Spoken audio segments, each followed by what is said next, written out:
I am now ready to rule on the question of privilege raised on December 6, 2024 by the member for Thornhill concerning access to the parliamentary precinct.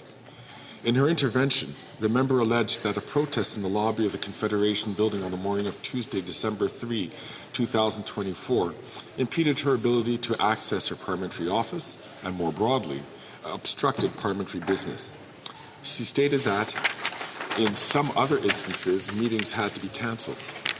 Citing procedural authorities, previous rulings, and committee reports on past incidents regarding access to the precinct, the member noted that such matters typically constitute prima facie breaches of privilege. She further argued that media reports on December 5 suggested that members for Edmonton Strathcona, Hamilton Centre, and Winnipeg Centre joined the protesters in the lobby of the building and were thereby complicit in preventing other members from accessing their offices. She suggested that this was an intentional obstruction of Parliament and could constitute contempt. D'autres députés sont intervenus pour offrir. Other members intervened to provide their accounts of what transpired that morning, including the member for Battleford's Lloydminster, who stated that her safety and her staff's safety were jeopardized. For their part, the members for Edmonton Strathcona, Hamilton Centre, and Winnipeg Centre disputed the claims that they were involved in the organization in the protest.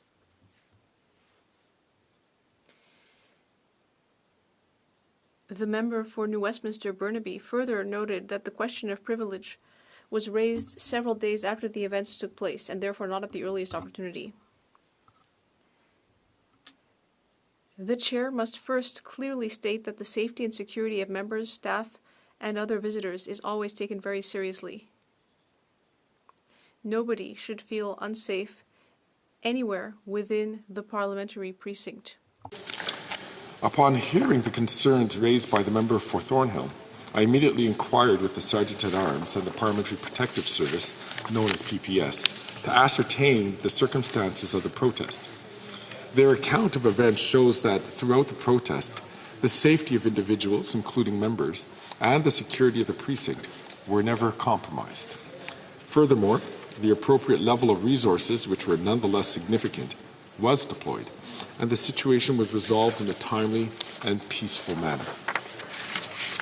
In her submission, the member for Thornhill noted that media reports in the days following the incident led her to raise her question of privilege when she did, as they demonstrated an organized attempt to obstruct the business of Parliament.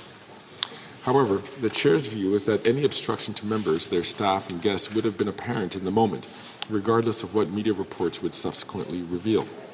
As a result, in raising her question on December 6, when the incident occurred on the morning of December 3, the Chair is not satisfied that the member raised the matter at the earliest opportunity. Nevertheless, the Chair still wishes to address a question of privilege by assessing the merits of the matter. En l'espèce, on demande à la présidence In the case before us, the Chair is being asked to determine if the events of December 3rd impeded members in the discharge of their parliamentary duties, as stated in House of Commons Procedure and Practice, 3rd edition, at page 108, quote, "Over the years, members have regularly brought to the attention of the House instances which they believed were attempts to obstruct, impede, interfere, intimidate, or molest them, their staff, or individuals who had some business with them, or the House." Unquote. It further states on the same page, quote, "Speakers have consistently upheld the right of the House to the services of its members, free from intimidation, obstruction, and interference." Unquote. This incident was disruptive and stressful. It was indeed regrettable, for instance, that one member's guest cancelled his visit because of security concerns. It is nonetheless important to the Chair to reassure members that PPS follow the necessary protocols for addressing these types of situations. They prioritize safety for all while allowing members to enter the building. During the protest, In the main entrance and lobby of the Confederation building, members, staff, and business visitors were redirected to enter the building through an alternate entrance while PPS dealt with the protest inside the building. Where warranted, PPS officers escorted members and their visitors to a secondary and secure door into the building. Dans son intervention, la députée. In her submission, the member for Thornhill referred to previous cases where members were impeded in some way. Several examples involved a variety of events, such as protests or police security cordons that resulted in delays for members trying to access the precinct or the chamber.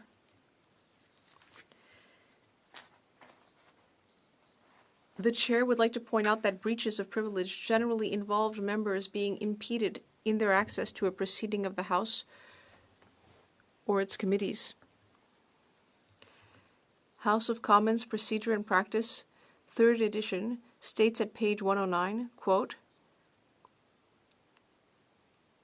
"In order to find a prima facie breach of privilege, the Speaker must be satisfied that there is evidence to support the member's claim that he or she has been impeded in the performance of his or her parliamentary functions, and that the matter is directly related to a proceeding of Parliament," unquote.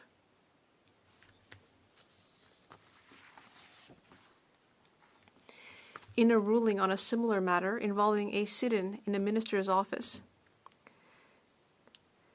coincidentally also in the Confederation building,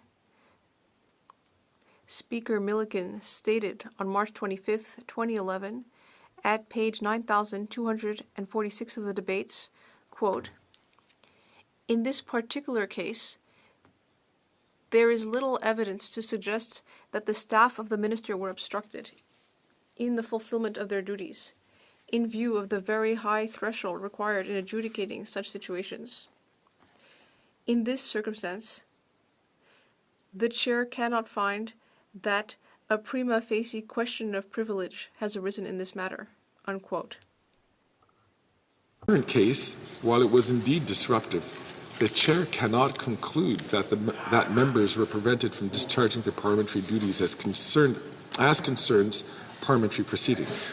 Accordingly, based on this high threshold, the chair does not find the matter constitutes a prima facie question of privilege.